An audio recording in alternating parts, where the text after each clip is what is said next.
I got a call from a referral partner friend of mine who I haven't actually spoken to in a very long time, and saying a friend of mine, and they were sitting next to her, urgently needs your help. His website is a mess. It's a floral shop, and no one's able to access the website at the moment. Can you help? And we tried to assist them because no one could literally find their website online. Yeah, so that's a recent issue that we resolved for a client. If the website is not loading or working, or people are not able to find the website, then they literally can't make any money. And if they can't make money, then they can't pay the employees. If they can't pay the employees, then those employees might have families that depend on them. Welcome to Meet My Business, the podcast where real businesses tell their real stories. And sitting here next to me today is Russell Lunda. Russell, thank you very much for joining me. Thank you. Thank you for having me. Russell, tell me about you, who you are as a person. Sure. Where do I start? I'm a father of a beautiful little girl in Bali. I'm a husband. I'm a brother to 4 siblings. I have both my parents. I'm still lucky to have them still around. My extended family, as I like to call them now, lives in Durban, but I was originally born in Congo and moved to South Africa when I was just 11 years old. Okay. Yeah. And personality-wise, you're an outgoing person, a more introvert?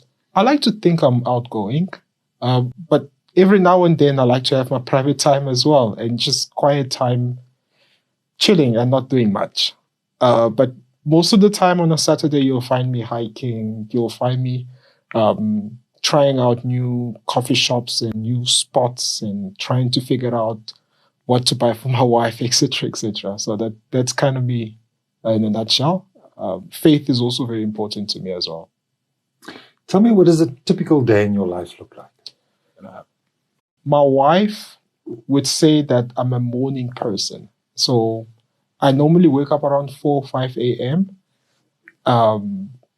have my cup of coffee, and I like to catch up on work in the morning before clients call me, before messages are sent at me, before I start getting emails. So I catch up on a lot of work in the mornings.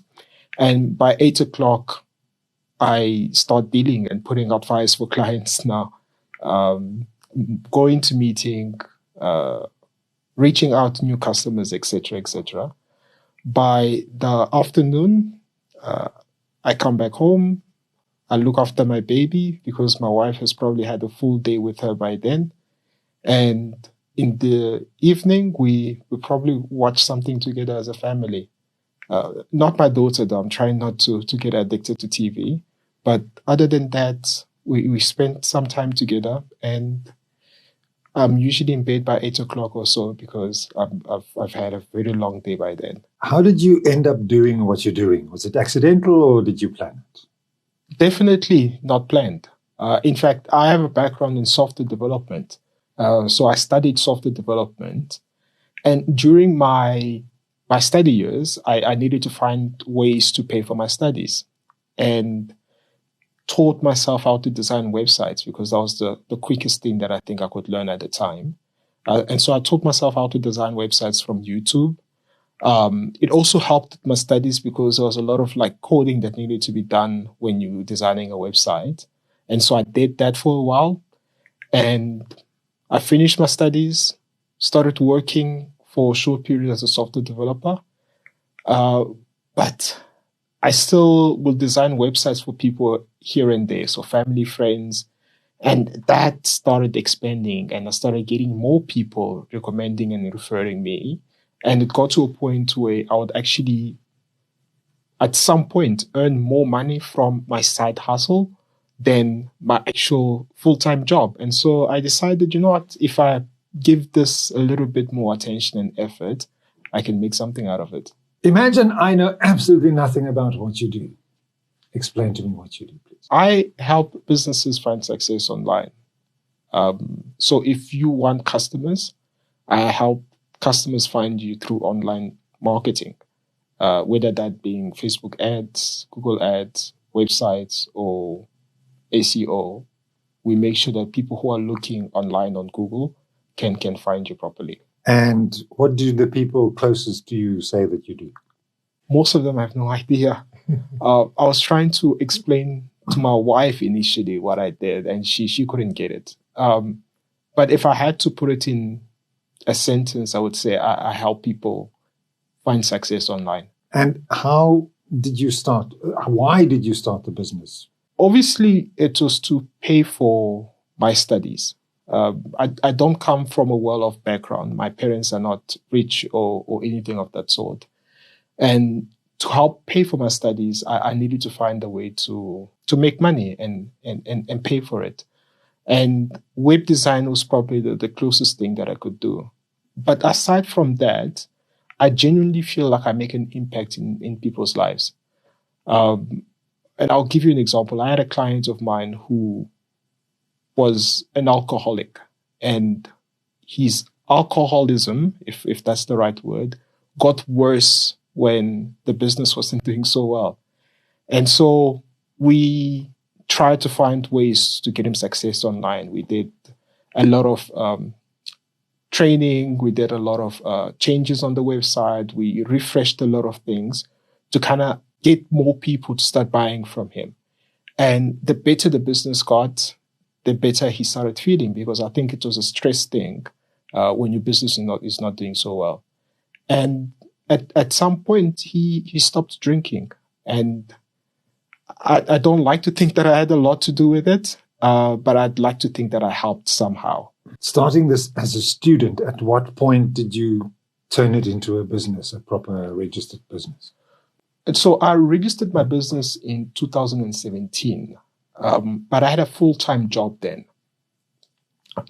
And I wanted to be compliant, and I think that was the very important thing. I wanted to be compliant, and I wanted to be professional. And so when people would inquire, I didn't want to send them my personal banking details. I wanted to send them an actual business account. And so the business was registered then, but I only kind of went in full time in 2019, July of 2019 to be precise. So that's when I formalized the business and tried to be formally trading all the time. There was a point where I moved. So I'm originally from Durban, or I'd like to think I'm from Durban. I grew up there. I moved from Durban to Pretoria in July of 2022, just after the looting happened in KZN.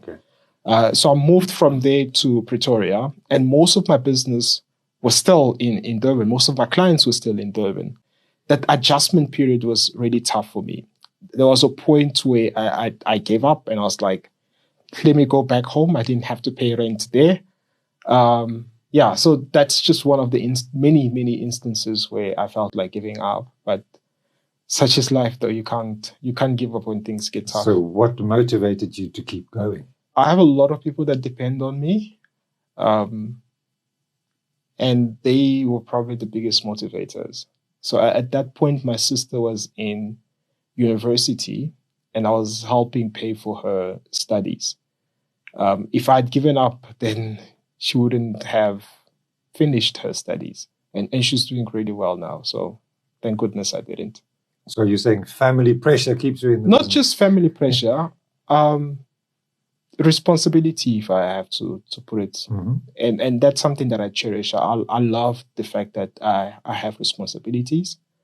Not to say that I only do things because I'm responsible, but I like to help people. And I'm a big believer that if you invest in something today, you'll reap the rewards of it in future. And so with my sister and my siblings, if they are able to get a good education and have a good job, then they might be less dependent on me in future. So that's kind of the idea that's behind it, I guess. I imagine over the years, you've obviously learned a lot about doing business and the skill that you need for designing websites and so on. If you could go back and give your younger self one piece of advice, what do you know now that you didn't know then? Invest in systems and relationships. I'm a big believer that good and great businesses are built with good systems. And you scale a business if you have systems in place, not just in your mind, but written down, or a CRM system, whatever system you want to use, but have processes and systems in place. And invest in relationships with people. As much as you might be good at what you do, it's important to know that there are people who can get you in rooms where you wouldn't otherwise be in. And over the past 7 or so years, what about your business has surprised you the most? How much I've adapted to the industry and how much the industry has changed. I'm going to talk about AI in particular. When we started hearing about AI, I was like, I'm done. Like, it can build a website, it can do this and that. That's my job. But we've kind of integrated it into our systems. I guess that kind of surprised me, of how we evolved from just doing a lot of manual work to now using AI to get our stuff done. And how quickly that happened. Yes. Yeah. It's very scary. Because I was still like, no, I'm never going to use that. A week later, I was like knee deep in ChatGPT at the time. And talking about AI, how has that changed that findability factor? It has definitely impacted it. We have to pitch differently to clients now because of AI. Because previously we would say, okay, we're going to do A, B, and C so that clients are able to find you better. But with AI, we kind of have to change our strategy. We can say, okay, clients are looking for you on ChatGPT or Gemini or Claude, whichever AI people are using. We can make sure that you fall part of the conversation that clients are searching for you there. So the pitch, I think, is slightly different because of the integration with AI. And who's your ideal client? Businesses that depend on Google a lot. So think of plumbers. Actually, when you are in trouble and you need something or someone today, in the next hour, or not tomorrow, those kinds of services are ideal clients for me, because unlike accountants and lawyers who you need to trust, with service-based businesses like your pest control and cleaning company, et cetera, people want results here and there. And those businesses also need to have some level of online presence and online visibility and trust. Now, I come to you. I'm brand new, your first-time client here, and explain to me what the process is going to be like working with you. Okay, the first step is discovery. So what is it that you need, and how can we help you get there? The next step is us figuring out by ourselves how we can best get you there. So we do a lot of online research, competitor analysis. We look at your website, et cetera, and give you a proposal to say, this is what we can do for you, and this is how much it's going to cost. Now, based on that proposal, you then get to decide if working with us is worthwhile for you or it's not. If it is, then we get started. If it's not, then, well, that's not really good for me, is it? And okay, so you've explained what you do. What experience does the client have through that process? You have to imagine the mindset of a client when they come to you. It's usually because someone else messed up. So they're very stressed and worried, and they're trying to figure out whether or not you are like the others that they've trusted before. Or you are like them for clients who actually try to do things by themselves.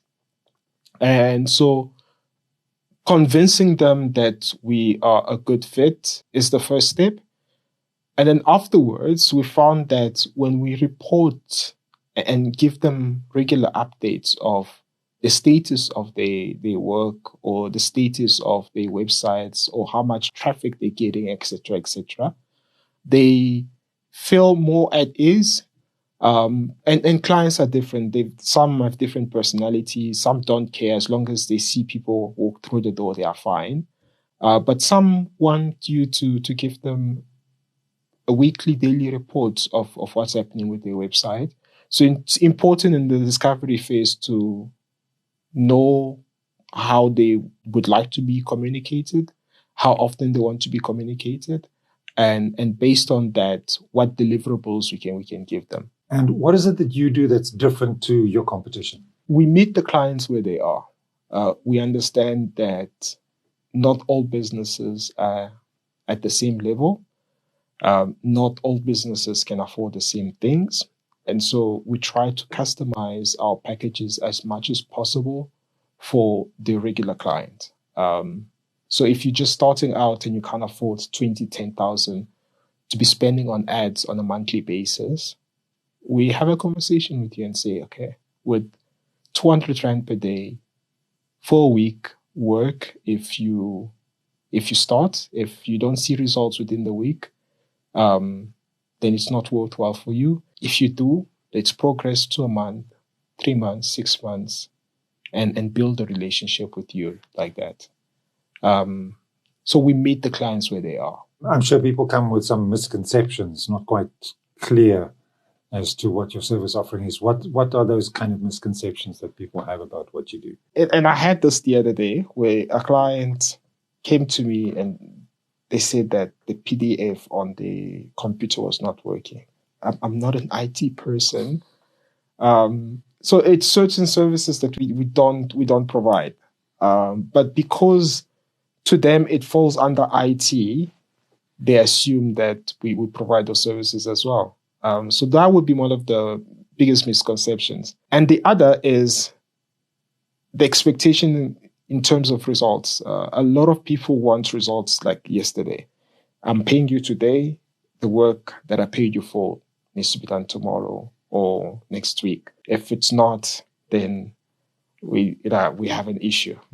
So that's probably one of the bigger misconceptions that some clients have. Let's talk about benefits. What changes for a client after working with you? Not what you did, but what is different for them? They have a healthier bank balance. I like to think so. They are maybe able to spend more time with their family because the business is doing better. They're able to grow and scale their business because there's growth in the business. So those would be some of the benefits that I think our clients get. And what would a client tell you for you to know that you got it right?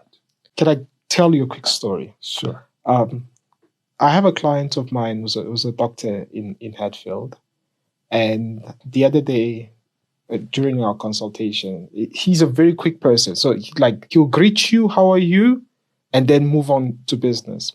So he's not a very chatty person. And a few weeks ago, I actually went to his office and I showed him the reports of how the website is doing. And he's saying, no, it's cool. I can actually see people coming in. And Russell, I'm so glad I met you. So that would be it for me. A client that sees what their business was and what it is now and is grateful that they met me and is optimistic for how much growth the business can have in future. People sometimes walk around with blind spots. They don't see their own shortcomings or their own problems and so on. Is that something you can do, something you can see and that the client doesn't necessarily see? Yeah, well, you can gauge pretty quickly what kind of person you're dealing with. And so in conversations, and a lot of the clients that I deal with are people who have had digital marketers before and had a horrible experience and don't understand the part that they played in the results of that. And so some clients would come to you with a very vivid idea of what they want to do, the keywords that they want you to target, the location, etc., etc. And when you have a conversation with them, you quickly figure out that that's not right. So an example would be someone who is looking for people to buy, but they're spending a lot of ad revenue on Instagram or Facebook. which is like, it's not a problem.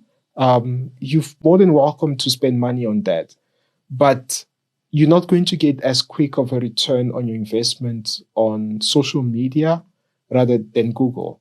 So some clients would spend a lot of money on places and want you to run ads on places where they're not seeing a good return on the investment, and then blame you when things are not going well. So it's important to kind of stop them in their tracks and say, this is not the best place for you to be spending your money.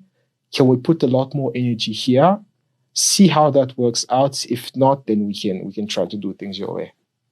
I'm sure there's one client that stands out above the rest, somebody who did really well because of your service. Tell me that story. They're still a client, actually, till today. It's a dentist in Pretoria. And they started off as a one-man team, just them, but now they own a couple of branches. We just created a lot of visibility for them online. Mm-hmm. We advised them on what to do in terms of the design of their website.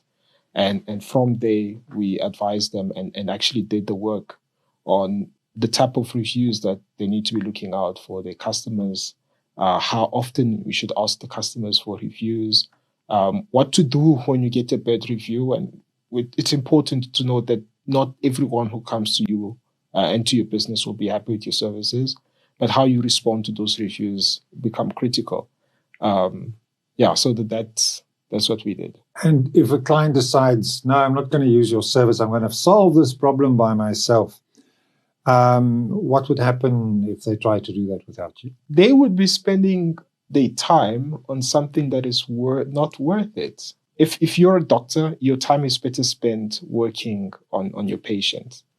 If you are a business owner for a flower shop, or you own a cleaning company, your time is better spent managing your team or looking after the admin of your business and a bunch of different activities that you could be doing. Don't spend your very valuable times on activities that you can easily get an expert to do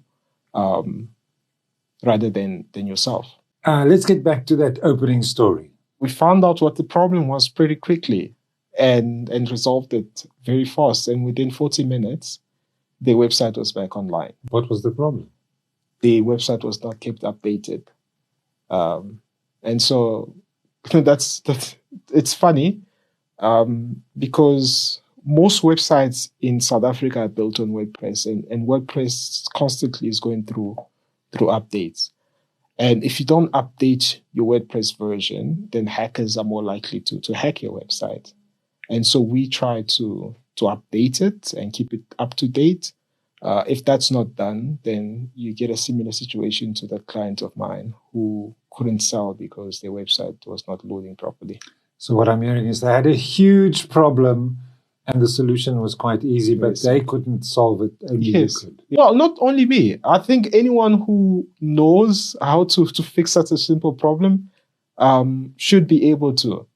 But I guess that also comes with experience. Yeah. Is that a typical problem that people have? Or you'd be surprised how often it happens. Yeah? So what does a story like that remind you about why you do what you do? That I'm actually making an impact in people's life. That is not just about the money, that at the end of the day, when I go back home and play with my daughter, or spend time with my wife, that I have some purpose in this world. That I made an impact in someone's life, even if it was just a tiny thing that I did, that I had an impact somehow. Where do people find you and how do they find you online? They can visit our website, www.akaweb, with an S at the end, .co.za, or they can find us on social media, akaweb.co.za. Okay. And what do you want somebody to do when they land on your website? Give me a call. Yeah, just call me. Hey, Russell, I saw you. I heard that you can help my business. I would love to grab a cup of coffee. I love meeting people face to face and having a conversation rather than leaving it at a phone call. And if there's one last piece of advice you can give to our listener or our viewer here about what they need to do. spend time on things that will give you the better return on your investment, and leave things to the experts, certain things to the experts. And I'll take the same advice, because there's certain things in my business that I don't need to be doing. I can simply get an expert in to fix it. And here's the expert when it comes to websites. And that is exactly why stories like this need to be told. Thank you so much for being so open about your journey today. If what you heard today resonated with you and you want to find out more about the business we discussed today, every guest we've ever had on Meet My Business, their business name, episode number, and direct link lives in one place. Head over to bear.media/Meet My Business.